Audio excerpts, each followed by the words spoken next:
In this video, we're going to go over section 8.2, which is on ellipses and hyperbolas. So we're going to start with the standard form of equations for ellipses. So the ellipse with center at the origin and equation given by this here, where a and b are both greater than 0 and a is going to be greater than b. It's going to have vertices plus or minus a, comma 0, so that's going to be these guys here. And the endpoints of what's called the minor axis is going to be 0, comma plus or minus b, and our foci is going to be plus or minus c, comma 0, so these points here, and c can be found by using this equation here. So this is an example where our foci is going to be on the x-axis, as we can see here, and if that's the case, then our major axis is going to be on our x-axis. Now on the other hand, if we have y-axis foci, we pretty much have the same thing here. Our center is going to be at the origin, and equation is going to be given by this here. Note though that our a and b's have switched here. So a is still going to be greater than b, but now our b is going to be with our x squared value, and our a is going to be with our y squared value. And our vertices have also flipped. So instead of plus or minus a, comma 0 as our vertices, when we have a major axis on our x-axis, when our major axis is on our y-axis, our vertices are going to be on our y-axis as well as our foci. And then our minor axis is the other axis, so our vertices are going to be plus or minus b, comma 0. And again, we can find our foci with this equation here. So let's start with an example here. We want to find the graph of the ellipses here, identify the domain, range, and the foci in this case. So we're given this equation. So what we're going to have to do is rewrite it in one of these forms here so we can easily identify this given information. So the first thing that we're going to do is we'll divide both sides of our equation by 75. And we're just doing that because we want our equation to be in this form here. So if we divide by 75, we're going to get that this is going to be equal to 1 on the right-hand side. Now doing that, we're going to get 25x squared over 75 plus 3y squared over 75 is going to be equal to 1. Now we are going to be able to simplify these guys. If we divide the top by 25, if we divide the top and bottom by 25, the coefficient of x squared is going to be 1, and in the bottom, we're going to get 3. So we're going to get x squared over 3, and similarly, for this guy here, if we divide the top and bottom by 3 to get a coefficient of 1 here, we're going to end up with y squared over 25. Now, this equation is looking like the standard equation for an ellipse with center at the origin here. Now, in order to identify what our a and b values are, we're going to use the fact that a is always going to be greater than b in both of these instances.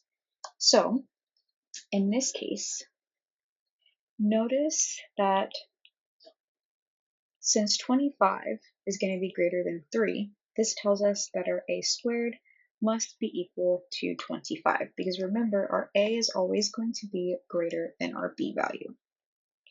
And so our b value then is going to be 3.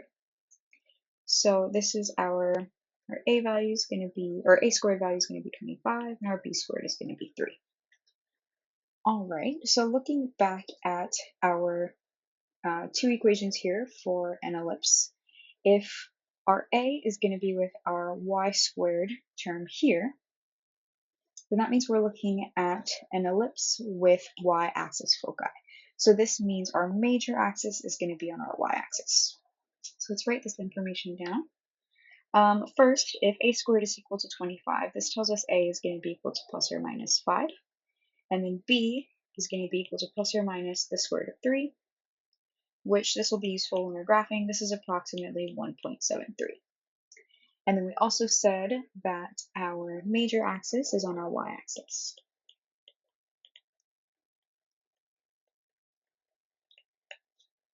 So from there, we're also going to be able to find our c value. This will tell us what our foci are, and we can do so using this equation here. So c squared then is going to be equal to 25 plus 3. Oh, sorry. This equation is actually a squared minus b squared.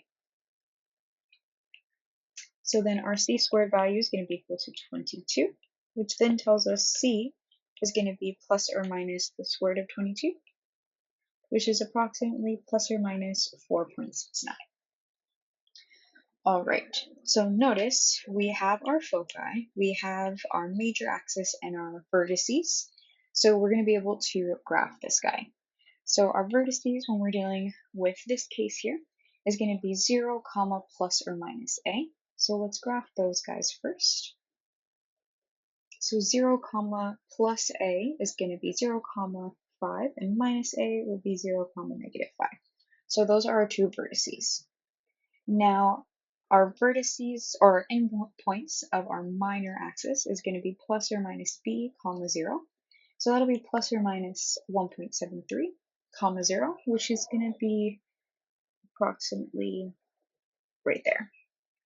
And then our foci, let's do that in a different color. We'll do this in red. So that'll be, going back here, it's going to be 0, comma, plus or minus c. So plus or minus c is going to be plus or minus 4.69, so that'll be right under our vertices here. Right, so we'll connect these points to graph our ellipse. So it'll look something like this here. That is terrible. Let's see if the iPad can make it look like a nicer shape. Alright, that might have to be, now we can do something better. Okay, good enough. That is what our ellipses is going to look like. And then we also need to identify the domain and range. So our domain is going to be all of our input values. So that's going to range from negative square root 3 to positive square root 3. And it's including these guys, so we're going to use brackets. Then our range is going to be all of our output values. And so that range is from negative 5 to positive 5, and including those values. And then lastly, we know our foci is going to be 0, comma, plus or minus our square root 22. That is 0, comma, our c value that we found. Now we're going to move on to the case where we have ellipses centered at h, comma, k. So at this point here, we're looking at ellipses that are not centered at the origin. So in this case, our y-axis foci, we're going to have an equation that looks like this, and our vertices are slightly different here. And then if we're looking at an ellipsis with y-axis foci here, it's going to be given by this equation, and our vertices given by this here. And so we'll illustrate this with an example. So we want to plot the graph of an ellipsis given by this equation here, and then identify the domain, range, and the center. So the first thing that we can notice is that we're actually given the center.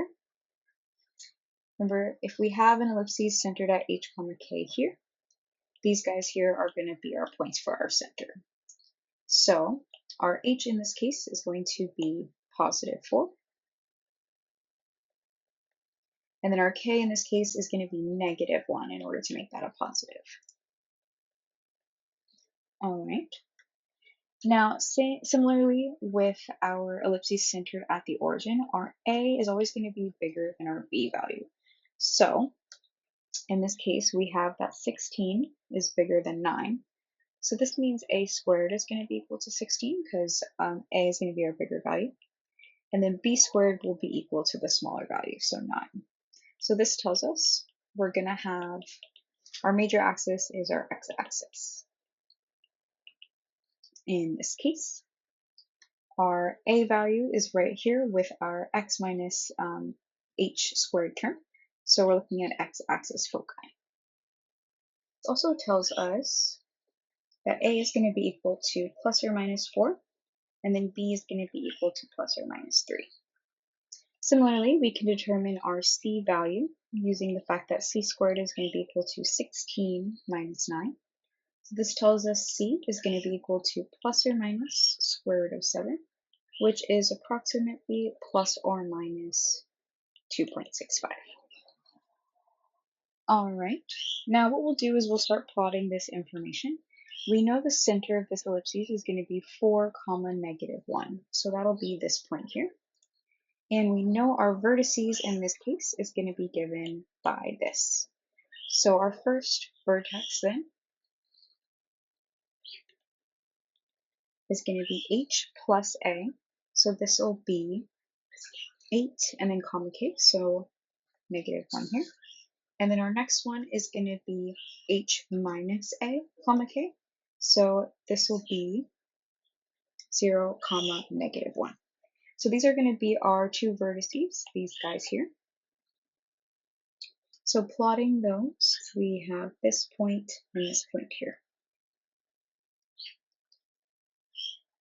Now, from this point, our b values on this axis here is going to be the same distance from our center as this here. So from our center, that means our b value is going to be +3 and then -3. So we'll plot those points here. And similarly, we actually didn't have to use this here to determine our vertices. Just like when we plotted an ellipsis centered at the origin, we start at the origin and then go up our distance a in this case, and down our distance a in this case. These are our two vertices. So we're essentially doing the same thing in this case here.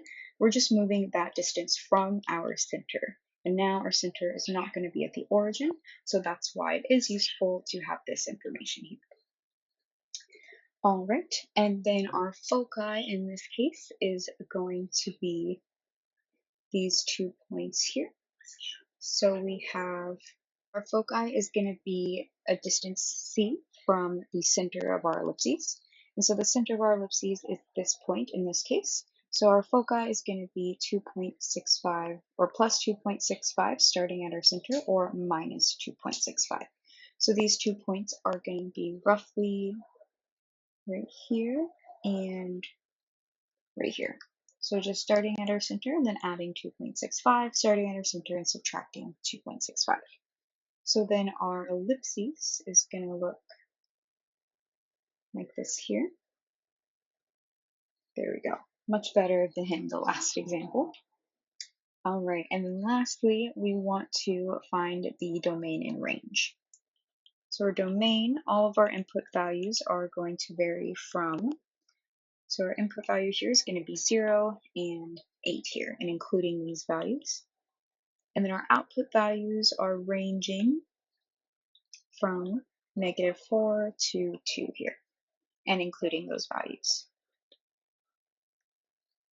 All right, so that's how we would do that example there. Now the last thing, actually, sorry, not the last thing. Well, the last thing that we're going to look at for ellipses here is looking at this standard form for an ellipses. So given this here, what we want to do is find the center and the vertices, just given this general form. So what we're going to do in this case is complete the square and then write this equation in the forms that we've seen so far so we can easily identify the center and the vertices. So to complete the square, we know the first thing we're going to want to do is move this over and then group our variables. So we're going to have 25x squared minus 250x plus 9y squared plus 54y, which will be equal to minus 481. Now we know that the coefficient for a squared term, we would like that to be 1. So we're going to pull out the 25 from this guy here, and then pull out a 9 from these guys.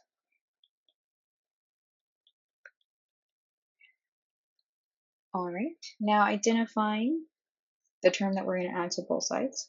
So our b over 2a squared for our x variables in this case is going to be -10 over 2 squared. So this will be 25.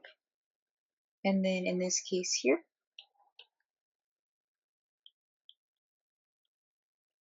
this will be 9.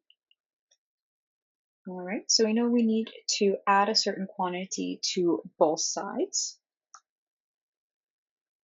So on this side, we have 25 times x squared minus 10x, and then we're adding a 25. And similarly here, we have 9 times y squared plus 6y, and then we're adding a 9 here. Now this will be equal to minus 481, and then we need to add a certain quantity to the right-hand side. And we have to be careful with what's actually being added to this side here, because although we're adding a 25 here, what's actually being added is this 25 times 25. So we need to add that quantity to this side of our equation. And similarly here, what's being added here is 9 times 9. So we need to add that to this side as well. All right. Now what we can do is factor these guys. Here we have 25 on the outside of this polynomial here, and we can easily factor this. This is going to be x minus 5 squared. And similarly for this guy here, we can easily factor this. This will be y plus 3 squared. And then adding up these guys here, we'll end up with 225. Now remember, we would like this to be in our standard form for our ellipses. So we're going to want the right-hand side of this guy to be equal to 1. So the next thing we'll do is we'll divide both sides of our equation by 225 so that it equals 1 on the right-hand side. Doing so, we'll get 25 times x minus 5 squared over 225. So if we divide the top and bottom of that by 25, we'll end up with x minus 5 squared over 9. And similarly on this side, if we divide the top and bottom by 9, we'll end up with y plus 3 squared over 25, and this will all be equal to 1. All right, now our equation is in the standard form for our ellipses here. Its center is going to be h comma k. So in this case, its center is going to be positive 5 and negative 3. Now notice our 25 is greater than 9, so this tells us that our a squared is going to be 25 because a is always going to be bigger than b, and b squared will be equal to 9.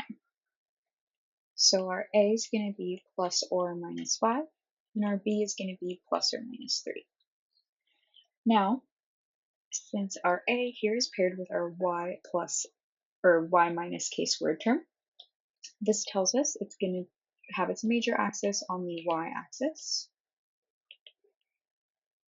So in this case then, if our major axis is our y-axis, then our vertices, going back to this guy here, is going to be h, so that'll be 5 comma k plus or minus a. So this will be 5, and then k plus a is going to be 2, and then k minus a is going to be minus 8. So those would be our vertices, and that's how we would rewrite an equation for an ellipse from this to this guy here, so we can easily identify our center and vertices. So next we're going to look at hyperbolas. So the hyperbola with center at the origin and equation given by this here has these vertices, these diagonal asymptotes, and these foci here, which lie on our x-axis. It's given by this diagram here, where our transverse axis is on our x-axis, where our foci lie.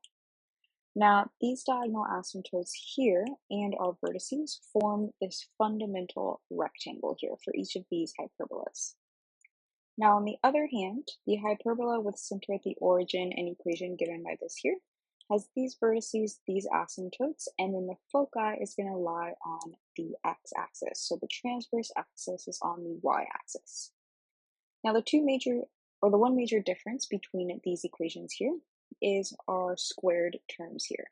So when our foci lies on our x-axis, we have x squared over a squared minus y squared over b squared.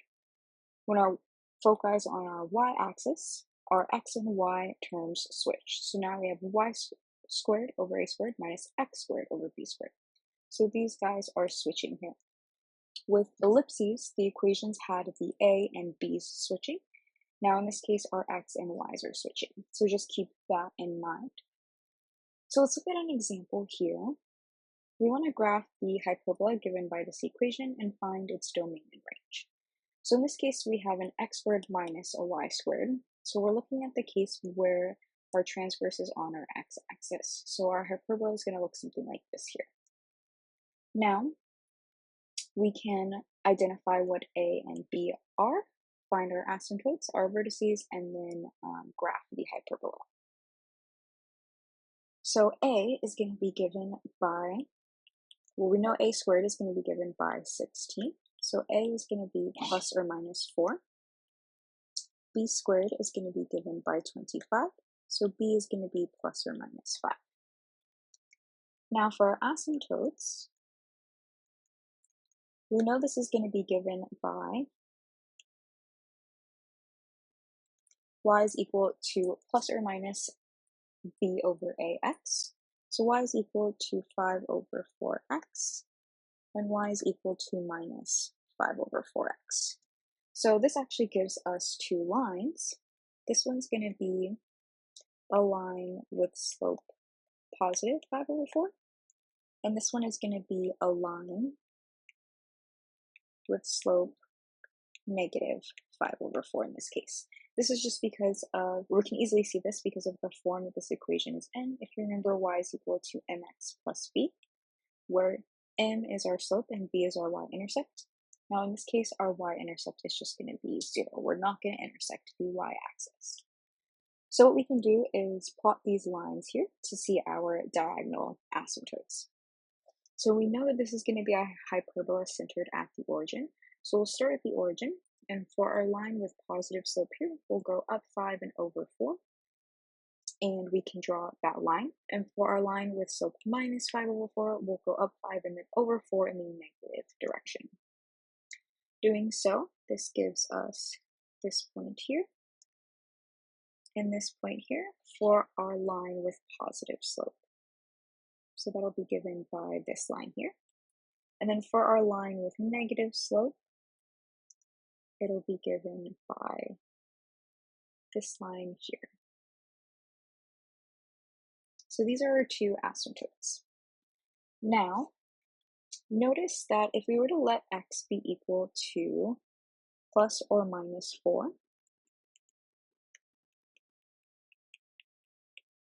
this will give us the following points.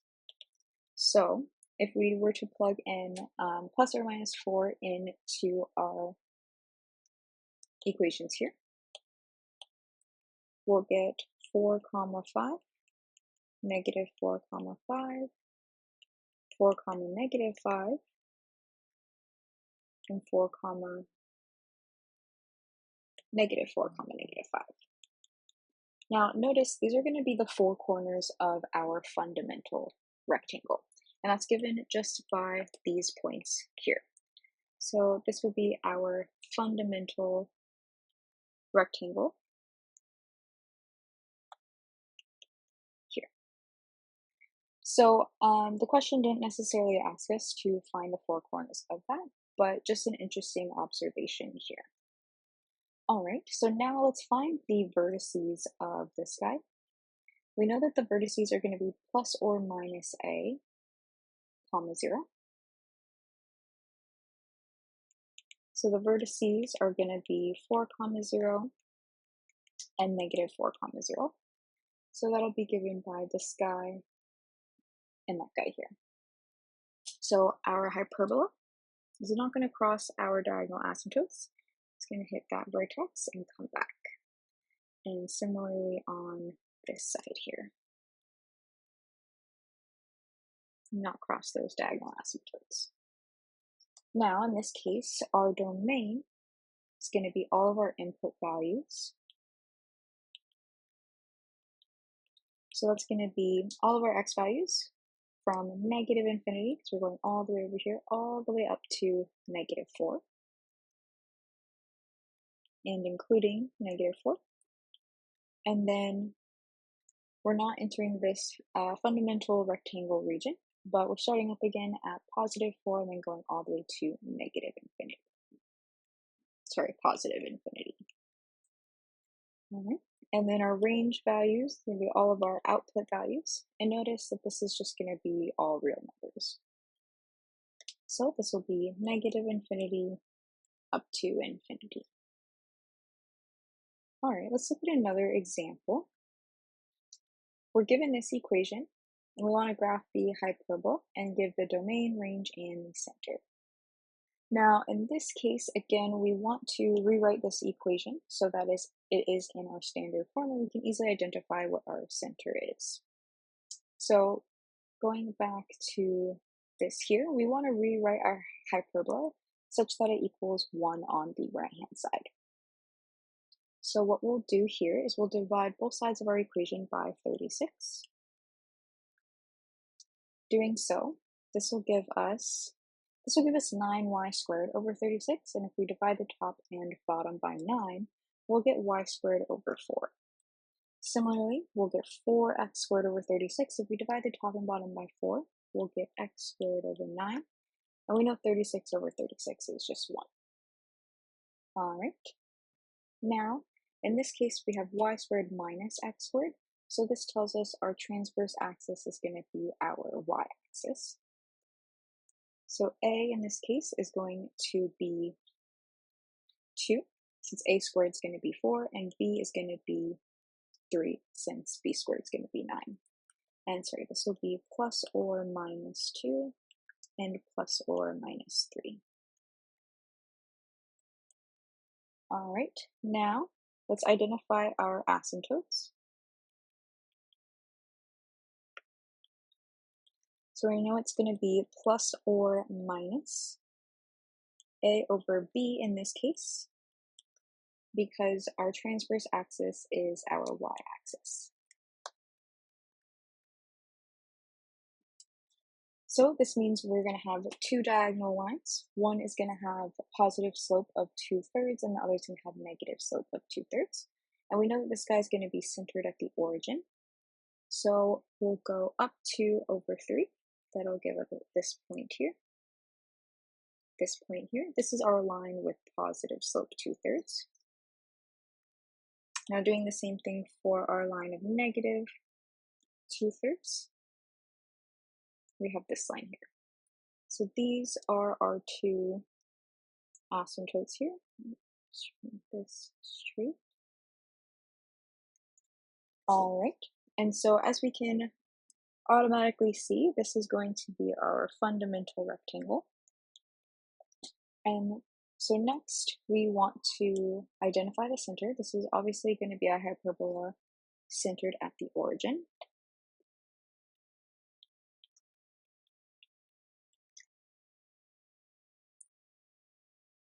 Next, let's identify our vertices. So in this case, it's going to be 0, comma, plus or minus a. So this would be 0, comma, negative 2 and 0, comma, positive 2. So that's going to be this point and this point here. So our hyperbola is going to look something like this here.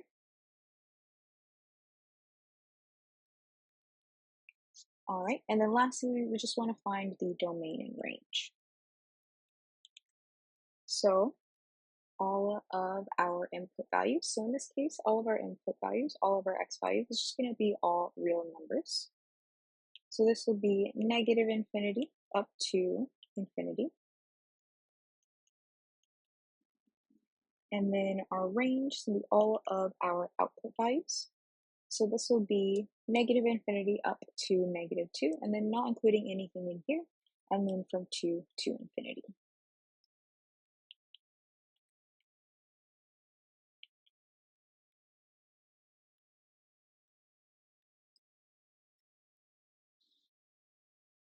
Next, let's find the equation of a hyperbola that satisfies certain conditions.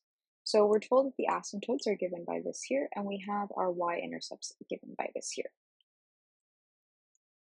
So if we have y-intercepts, that means our transverse is on the y-axis. For example, in this last example here, our y-axis was the transverse axis, and as you can see, we have these y-intercepts here. Our vertices are actually our y-intercepts because they're intersecting our y-axis. So this tells us, for this example, if we have y-intercepts, then our transverse is on our y-axis. So this means that these are our vertices here, that our a values are plus or minus 12. All right, now since our transverse is on our y-axis, we know our asymptotes are going to be plus or minus a over bx. So this will be plus or minus, well, we know a is going to be 12, and b must be something such that 12 divided by b is going to reduce to 2. So the only thing that can be is going to be 6 here. So plugging this into our equation, for our standard equation for our hyperbola centered at the origin with the transverse on our y-axis, we're going to have y squared over a squared. We know a is going to be 12. So this would be y squared over 144. And then x squared over b squared. We just showed that b is going to be 6. So this should be minus here. So this will be 36, and we know that on the right hand side this would be equal to 1. So that would be our equation of a hyperbola that satisfies these conditions. Alright, so the last thing we're going to look at are hyperbolas centered not at the origin in this case. So if that's the case, then this would be our equation if our foci is on our x-axis, and this guy if our foci is on our y-axis. And if that's the case, our vertices are given by these guys here. So for this last example, we're going to want to rewrite this equation in our standard form for our hyperbola and find the center and the vertices of the hyperbola. So again, we're dealing with an equation that looks like this here. So what we're going to want to do is complete the square to get it into our standard form for a hyperbola. So the first thing that we'll do is we'll add this to both sides. Apologies, this pen needs replacing soon. All right, and then we're also going to group our variables. So we're going to focus on putting our y's together and our x's. So we have minus 36x squared and then minus 144x. So this is all equal to 848. All right, so again, we want our coefficient for our squared term to be 1. So from our y's, I'm going to pull out the 64. This leaves us with y squared minus 10y. Then we know that we're going to add something. We're completing the square, so I'm going to leave a space there. Now similarly, we want this coefficient here to be 1, so I'm going to pull out a negative 36. This will give us x squared plus 4x. And again, we're going to add something to this side, so I'm going to leave a space there. Now we know that we're going to add b over 2a squared. Well, b in this case is going to be, here, let's just write it down. So b over 2a squared in this case is going to be negative 10 over 2 squared. So this will be 25. So we're going to add 25 here. And then on this side, we're going to add 4 over 2 squared, which is going to be 4. But remember, whatever we do on one side, we have to do on the other side of our equation.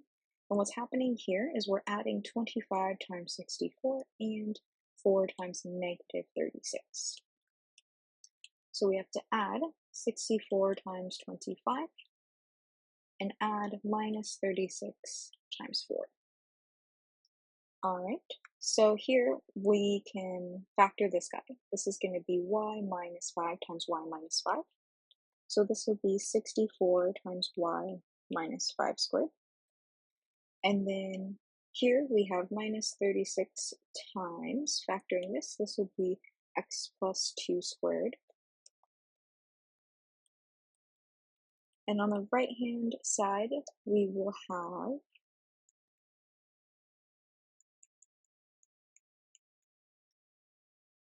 this here.